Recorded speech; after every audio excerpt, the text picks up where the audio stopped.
Assalamualaikum warahmatullahi wabarakatuh. Kembali lagi dengan saya Babi Rekaksono di channel ini. Kita akan membahas tentang desain rumah dari Bapak Aidil di Palembang. Nah, ini adalah penampakan luar dari desainnya seperti ini.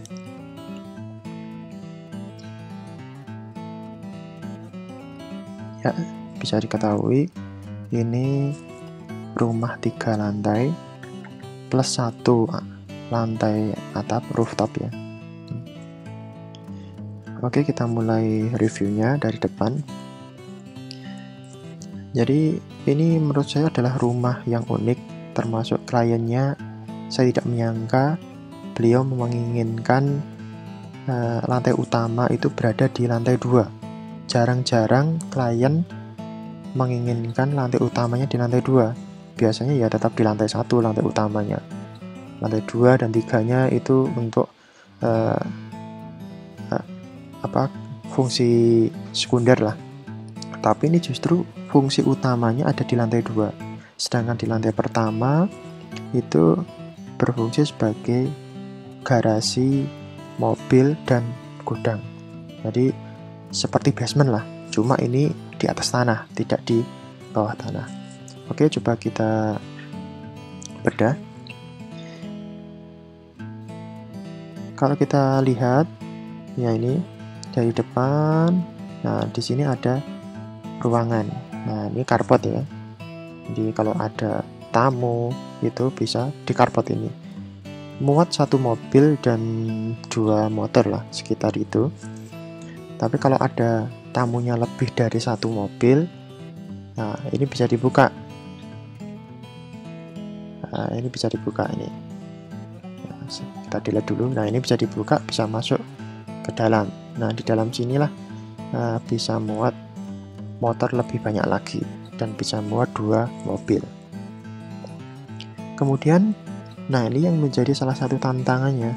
Ketika lantai utamanya ada di lantai 2, maka pemilik rumah dan tamu ya harus naik mau nggak mau gitu ya.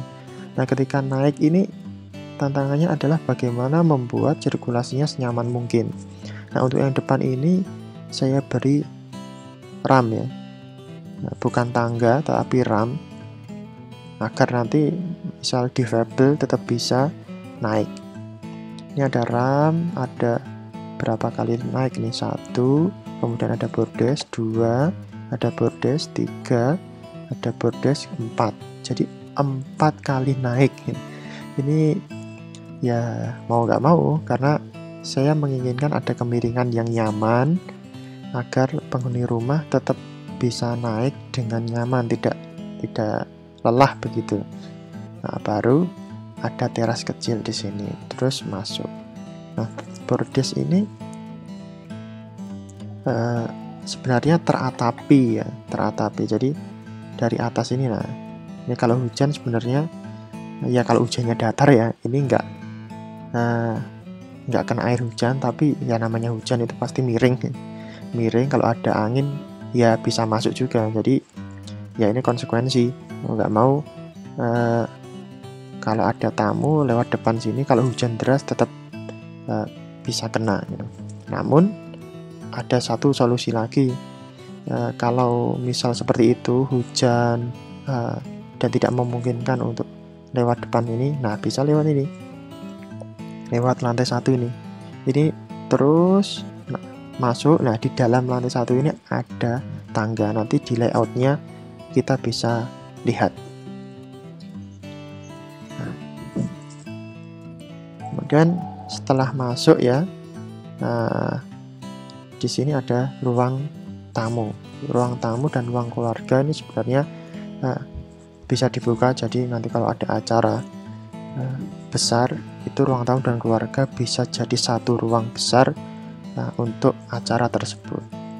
Yang di sini ada balkon, ini ruang tidur. Nah, ada balkon kecil ya. Ini ada pintu geser yang bisa digunakan penghuni rumahnya untuk keluar. Nah, balkon ini saya buat desain yang ya minimalis modern dengan kaca. Nah, oke, kita ke lantai 3. Di lantai 3 ini ruang tidur juga. Kemudian di sini juga ruang tidur. Ini kamar mandi. Dia ada ruang tidur, terus mengapit ini ada kamar mandi ya. Sebagai variasi fasad saya buat ada 4 material ya ini ya.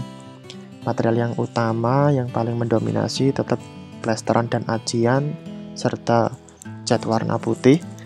Kemudian dikombinasi di sini ada ya, wood plank. Ini nanti bisa pakai wood plank, bisa pakai kayu, bisa pakai conwood atau maksudnya kayu yang sintetis itu, yang modelnya mirip kayu tapi sebenarnya itu bukan kayu. Nah itu mungkin lebih baik ya, karena ini letaknya di luar, karena kalau kena hujan panas tidak lapuk. Terus di sini ada material finishing tatanan, nanti ini bisa marmer, bisa granit ya, ditata di fasadnya. Kemudian batu alam ya di lantai 1. Batu alam yang model seperti ini. Ini model batu alam acak. Ya, jadi ini fasadnya kombinasi dari beberapa material tersebut. Dengan kusen saya pakai yang tinggi 2,5 agar menyesuaikan dengan skala rumah ini. Ini kalau cuma 2 meter itu kok kayaknya terlalu kecil ya. Jadi saya buat 2,5 meter. Kusen kayu, finishing nanti pelitur.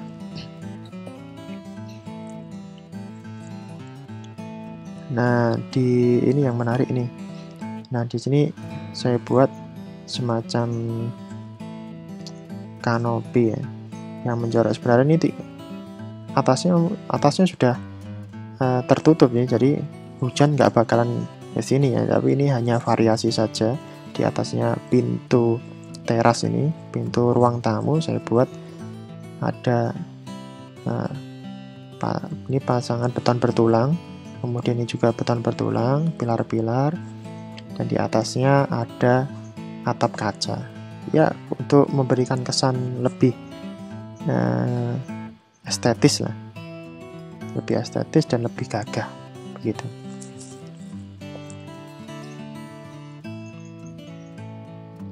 Nah, plafon di luar ini saya juga pakai itu plafon akrilik ya.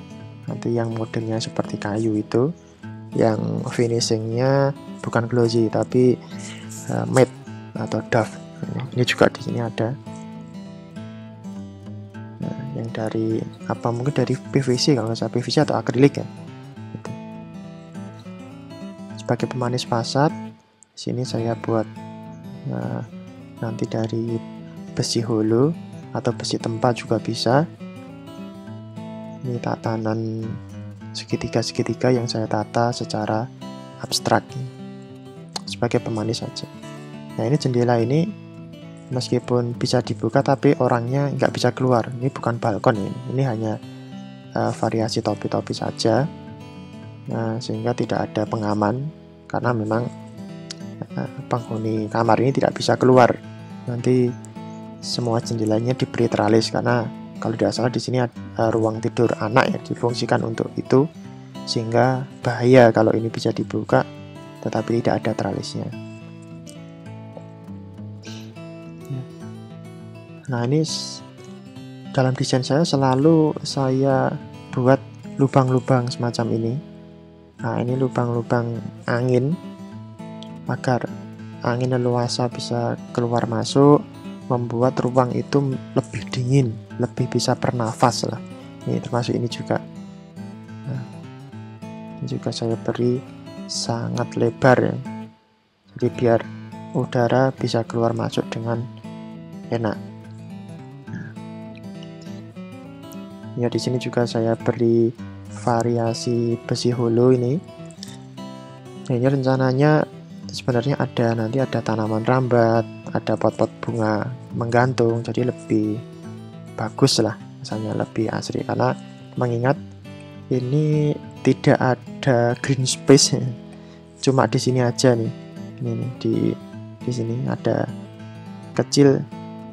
Nah ini ada kecil, ini masih ada hijau-hijauan untuk rumput dan beberapa tanaman-tanaman kecil ya, bukan tanaman gede. Nah di sini sehingga perlu ada tanaman-tanaman pot ya yang bisa menggantung, atau tanaman rambat. Bisa dipagar, ini nanti ada tanaman rambat sehingga bisa lebih nyaman. Oh ya, ini pintu geser, ini geser kemana ini gesernya ke sini nih. Nah jadi di luar, relnya nanti di luar. Nah seperti ini. Nah geser, ini masih di dalam tanah sendiri kok, nah, tanahnya miring. Kanan kiri habis, jadi di kiri ini benar-benar sudah habis mentok di lahan tetangga, sedangkan di sebelah kanan ini masih dikit. Jadi sebenarnya miring ini lah, karena susah ya kalau kita buat dinahnya miring, itu nanti lebih susah dalam pelaksanaan pengecoran beton bertulangnya. Jadi saya buat tetap sejajar dengan modul kolom di samping-sampingnya, sehingga masih ada sisa segini. Nah sisa inilah yang saya manfaatkan, karena masih di lahan pribadi. Ada banyak boven-boven ini di garasi, saya buat boven-boven. Kemudian ini ada kamar mandi dan WC juga ada boven. Nah di atas ini ada ruang ini ada ruang tidur, ini ada jendela dan juga boven, karena masih ada ruangnya. Meskipun di samping ini nanti ada bangunan besar ya, misalnya tinggi juga 2 lantai atau 3 lantai, ini tetap tetap ada sirkulasi udara minimal. Meskipun cahaya matahari mungkin tertutup, tapi ini tetap bisa dibuka dan sirkulasi udara tetap bisa masuk. Nah kita lihat atapnya. Nah ini atapnya ini sebenarnya request dari klien. Nah beliau memberikan contoh, pengennya atapnya itu ini seperti ini modelnya. Nah, jadi bukan atap limasan ataupun atap pelana, ini atapnya cuma panggang P1 kemiringan saja. Nah karena satu kemiringan seperti ini, kalau saya buat kemiringannya 35 derajat itu terlalu curam, sehingga mainnya lebih landai lah, sehingga mungkin ini nanti bahan pelapis atapnya, bahan gentengnya ini mestinya continuous roof atau genteng metal lah, atau genteng yang lebar-lebar itu, bukan genteng beton, bukan genteng tanah liat. Karena kalau dengan kemiringan terlalu landai seperti ini, nanti kalau genteng beton atau tanah liat, khawatirnya air hujan bisa masuk. Oke, kita ke rooftop. Nah ini rooftop, jadi saya lebih suka kalau atap itu dikombinasi antara atap genteng dengan atap dak, karena dengan adanya atap dak itu mempermudah dalam hal renovasi, perbaikan gitu. Terlebih lagi juga bisa digunakan sebagai tempat water torrent. Nah, sehingga misal ya kalau ada tukang yang mau memperbaiki genteng ini, mau ada apalah pokoknya perbaikan, dia bisa berpijak di sini sehingga tidak terlalu berbahaya. Coba bayangkan kalau ini tuh langsung ke tanah, kalau jatuh langsung ke tanah gitu kan, lebih sakit jatuhnya itu, dan bahaya, sangat bahaya. Tapi kalau ini misal terjadi sesuatu, jatuh pun masih tetap di area atap dak ini.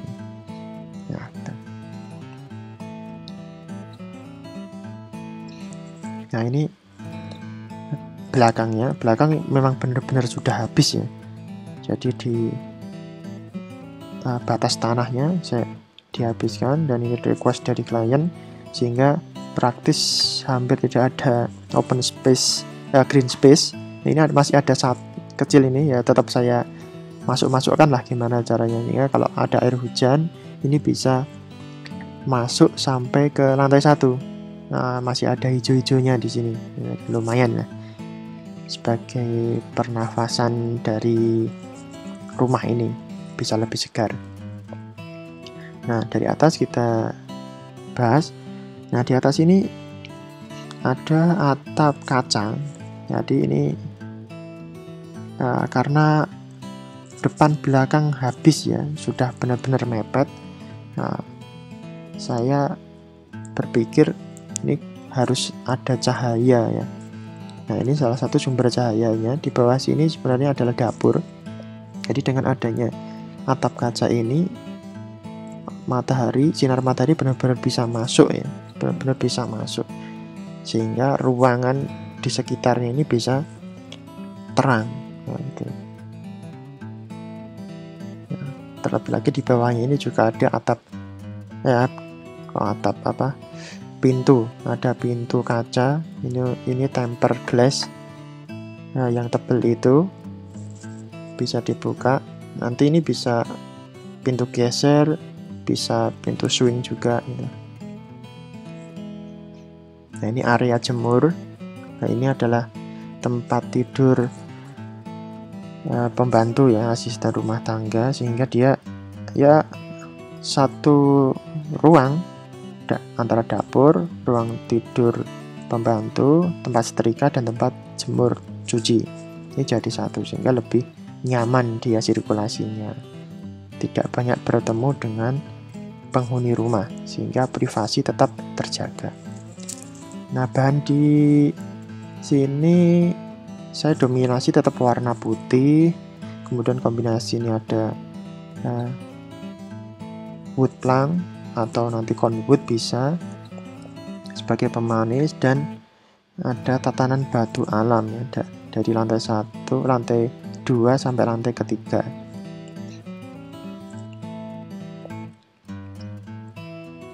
Nah, di lantai 2-nya ini masih ada balkon kecil ya, ini ya untuk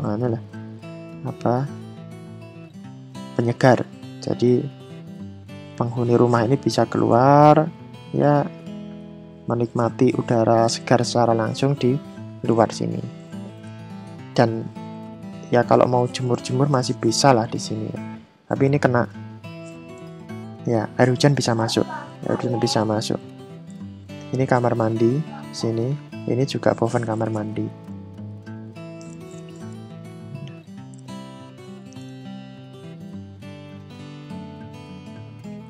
Oke, itu adalah review kita tentang eksterior dan fasad dari rumah Bapak Aidil di Palembang.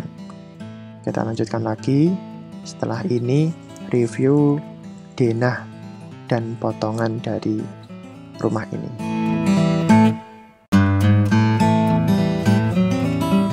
Oke, kita lanjutkan lagi pembahasan tentang denah rumah Bapak Aidil di Palembang. Tadi kita sudah mereview eksteriornya, sekarang kita lihat gimana denahnya dan interiornya. Nah, ini adalah denah lantai 1. Nah, bisa dilihat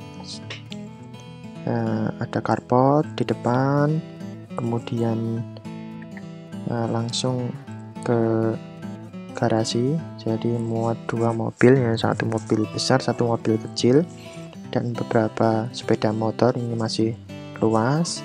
Nah, di garasi ini ya benar-benar luas ya, benar-benar luas. Dan selain menjadi garasi, ini bisa digunakan sebagai tempat acara. Misalnya nanti ada acara keluarga, ada acara dengan tetangga, halal bihalal, syawalan, macam-macam, itu bisa memakai ruangan ini. Nah, di basement ini juga ada ruang tidur sopir, kemudian ada gudang, dan ada taman. Ada toilet juga ini toilet umum ya, untuk sopir dan ya misal ada orang lain yang ingin menggunakan lah, ini juga bisa di sini. Nah, karena ini letaknya di bawah tangga toiletnya, maka untuk bisa mengakses tangga ini, mengakses toilet ini harus turun dulu, karena tidak cukup ya, ini kan di bawah bordes. Jadi harus turun untuk bisa mengakses kamar mandi di bawah tangga ini. Selain tangga utama ini juga ada tangga putar. Nah, ini fungsinya untuk asisten rumah tangga. Ini masih tembus di lantai 2, lantai 3 ke area servis ya, area dapur dan area asisten rumah tangga lah, ini di atasnya. Dan masih saya sisakan ruang kecil ini untuk taman ya, karena kalau rumah itu tanpa ada taman tuh rasanya kurang segar. Jadi tetap saya desain ada open space, ada hijau-hijaunya lah, green space, walaupun kecil, ini cuma 1,9 kali 1,2 lah, sekitar itulah, karena ini miring ya. Nah, ini garasi mobil dan sepeda motor. Nah, udah dari carport ini ya, kita kembali dari carport. Ini naik melalui ram, kemudian bordes, naik lagi, ada bordes, naik lagi, ada bordes, terus naik lagi. Mungkin bertanya-tanya, oh kok naik terus ini bukannya nanti capek ya? Nah, saya juga sebenarnya berpikir begitu, kalau lantai utama itu ada di lantai 2, memang konsekuensinya ya harus ada sirkulasi vertikal, baik itu tangga maupun ram. Nah, karena saya berpikir kalau tangga itu mungkin nanti terlalu banyak trapnya ya, lebih baik ram aja. Jadi kalau ada difabel yang pakai kursi roda itu masih bisa naik. Dan ini saya buat sudutnya ya selandai mungkin, sehingga tetap nyaman dan memiliki pengalaman ruang yang baik. Jadi unik kan kalau naik ke ruang tamu itu tamunya bergelok-gelok. Ini kan unik gitu. Nah, ada pengalaman ruang tersendiri dari sirkulasi rumah ini. Oke, kita lanjut di maaf, ada satu lagi ini. Nah, di sebelah carport saya buat masih ada green space ya, hijau-hijauan lah, ada rumput, kemudian nanti di sini ada bunga-bunga.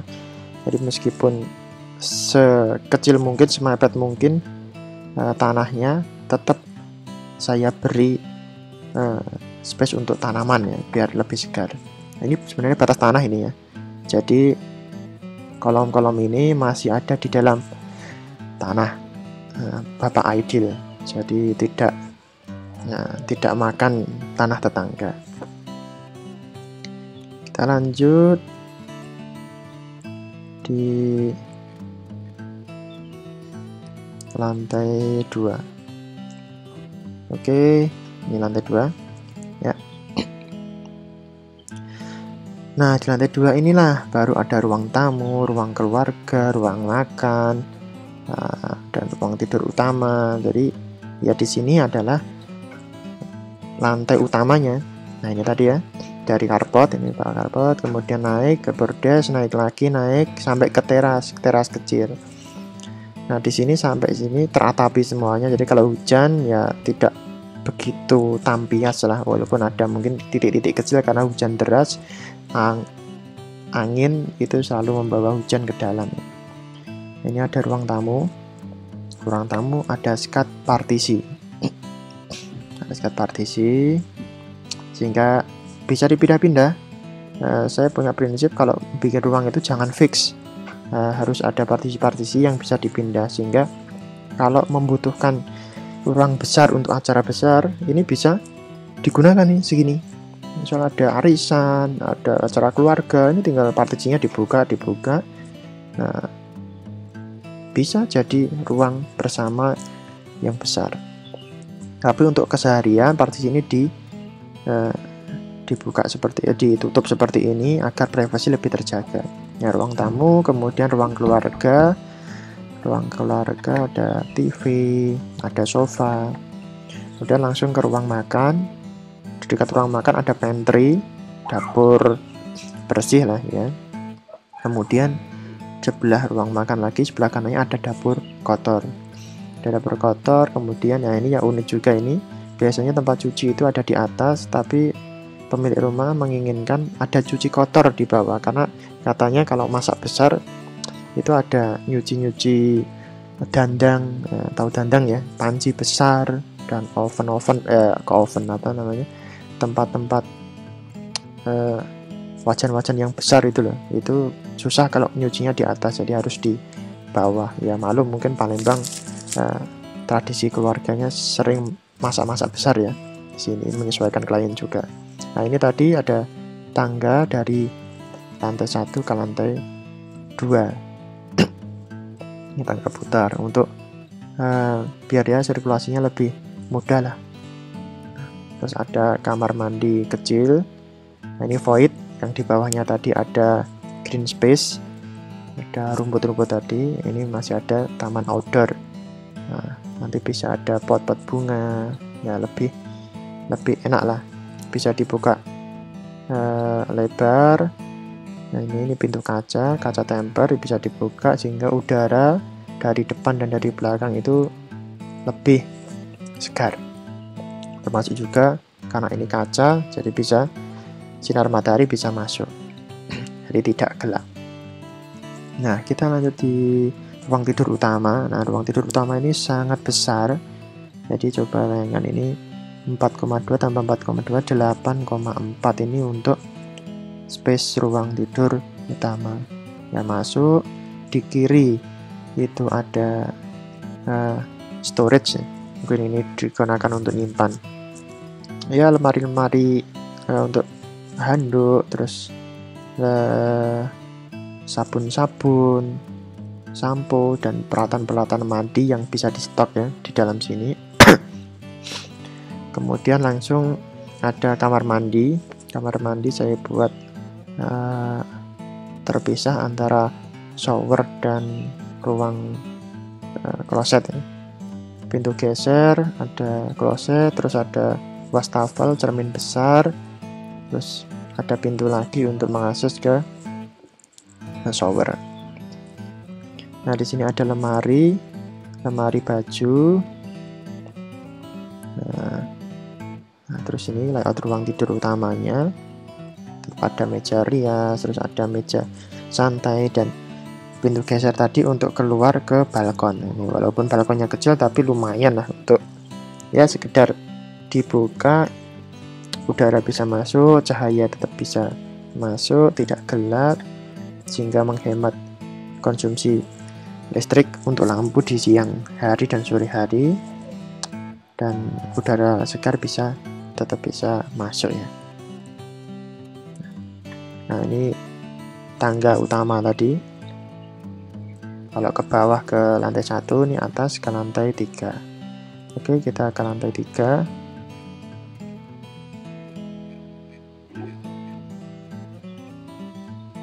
Lantai 3-nya. Nah, ini lantai 3. Kita mulai dari tangga ini tadi, naik dari lantai 2 ke lantai 3. Kemudian nah dari sini ke ruang keluarga. Ini ruang keluarga tidak saya cor penuh di sini, tapi tetap ada void. Nah, ini menjadi salah satu ciri khas. Kalau rumah itu lantai 2, lantai 3, sebisa mungkin tetap ada void. Void ini pertama fungsinya biar bisa nengok ke bawah ya. Jadi kesannya tetap bisa komunikasi dengan orang bawah gitu kan. Kalau nanti di bawah ini minta kopi, ya itu bisa teriak-teriak dari sini ya gitu. Tapi nggak gitu juga sih. Fungsi void ini lebih ke udara. Jadi udara panas itu kan lebih, massa jenisnya lebih rendah ya. Jadi selalu ke atas. Maka dengan ada void ini, udara panas dari bawah itu ke atas, kemudian keluar melalui lubang-lubang yang telah kita buat, sehingga tidak ada sirkulasi, ada pergerakan udara. Dengan pergerakan udara itu rumah menjadi lebih dingin, lebih enak. Nah itu ya. Dan lebih baik void itu diletakkan di ruang keluarga, jadi lebih enak rasanya di ruang keluarga. Terus ada ruang tidur anak di kiri dan ruang tidur anak di kanan, masing-masing memiliki kamar mandi dalam. Ini kamar mandi dalam, ada kloset, ada shower, ini juga ada kloset, ada shower, ruang tidur anaknya. Ini tadi ini bukan balkon ya, ini jendela bukan balkon, jadi anak tidak bisa keluar. Terus ini ada juga ruang tidur anak juga dengan kamar mandi dalam juga. Nah, jadi ada 3 ruang tidur anak. Nah, di lantai 3 ini ada ruang tidur ART, asisten rumah tangga, yang dekat dengan ruang setrika, kemudian ruang mesin cuci, dan ini ruang jemur. Nah, tangga yang tadi yang putar itu, nah asisten rumah tangga bisa lewat sini. Jadi kalau dia mau ke dapur lewat ini, jadi punya akses khusus, tidak lewat tangga utama. Dan antara area service ART ini dengan ruang milik majikannya ya, itu dipisahkan oleh pintu, sehingga privasinya tetap terjaga. Jadi tidak ada saling interaksi secara intens. Itu lebih menjaga privasi pemilik rumah dan privasi ART juga. Nah, ini kamar toilet dari ART. Bisa sampai turun ke lantai 1. Jadi misalnya ART ini pulang dari belanja, dia tinggal naik ini aja, naik ke lantai 2 yang ada dapurnya tadi. Terus kalau mau setrika baju naik lagi ke lantai 3. Nah, ini ruang jemur ini, air hujan bisa masuk ke, namanya juga ruang jemur ya, biar panas kan. Ini void. Terus di sini, ini atasnya tadi kan ada atap kaca. Nah, ini di sini lokasinya. Nah, coba kita lihat rooftopnya. Nah, ini tadi ini atap kacanya itu ada di atas tempat ART tadi. Ini ada water torrent. Nah, ini kemiringan atapnya ke sini, air hujan masuk sini, kemudian masuk melalui full drain yang langsung ke bawah ke pipa. Coba kita lihat potongannya. Potongan di mana ya?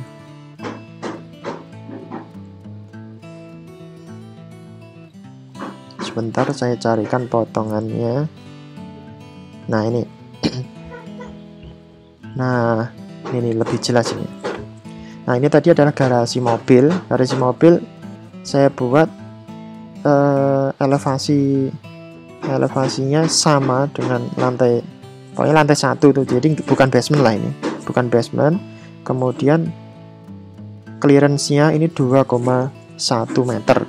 Jadi masih oke lah untuk mobil dan manusia ya, untuk bisa di sini. Karena ini segaris dengan pintu. Ya, tidak terlalu tinggi, karena kan ini kalau terlalu tinggi nanti kesulitan untuk bisa mengakses lantai utamanya. Karena kalau terlalu tinggi membutuhkan ram yang panjang juga, itu tidak baik. Nah, ini lantai utamanya tadi, ini ruang lantai utama itu di sini. Nah, ini maaf, ini salah, ini sebenarnya bukan ruang tidur, tapi ini ruang tamu dan ruang keluarga.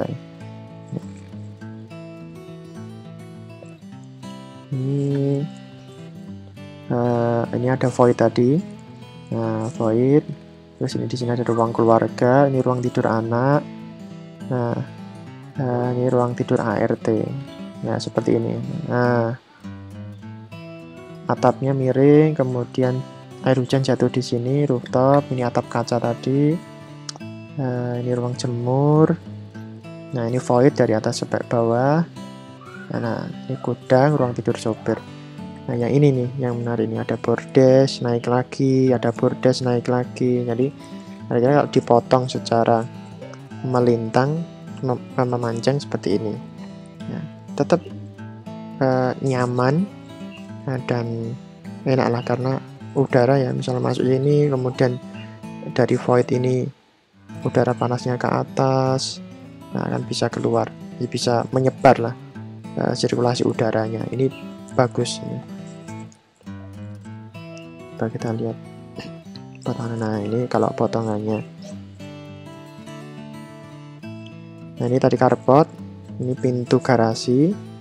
Nah, ini bordes, teras. Kalau kita potong ruang tidur utama, ruang tidur anak, ada kamar mandi. Nah, ini seperti ini. Ini pintu terasnya tadi. Nah, ini potongan memanjang yang lainnya. Nah, tadi yang saya ceritakan tentang tangga putar yang merupakan akses dari asisten rumah tangga. Jadi kalau bisa memang akses dari pemilik rumah dan asisten rumah tangga itu berbeda, sehingga privasinya tetap terjaga. Ini tangga putarnya dari lantai 1 ke lantai 2, kemudian ke lantai 3. Jadi kalau lantai 2 ini di dapur, asisten bisa masuk di dapur, kemudian kalau mau nyuci, mau jemur itu di lantai 3. Nah, di lantai 1 ini ada penampung air hujan, memang sengaja. Jadi dari atas air hujan saya tampung, kemudian overflow-nya ke depan. Nah, gitu. Ini garasi mobil. Nah, ini masuk carport, terus ada garasi mobil. Nah, ini tadi yang toilet. Nah, toiletnya itu elevasinya di bawah dari garasi mobil, sehingga untuk mengaksesnya harus turun karena ini kan di bawah bordes. Nah, kalau di bawah bordes kan lebih susah ya, kalau tidak nyampe ketinggian plafonnya, jadi harus terpaksa diturunkan. Nah, ini ruang tangga utamanya.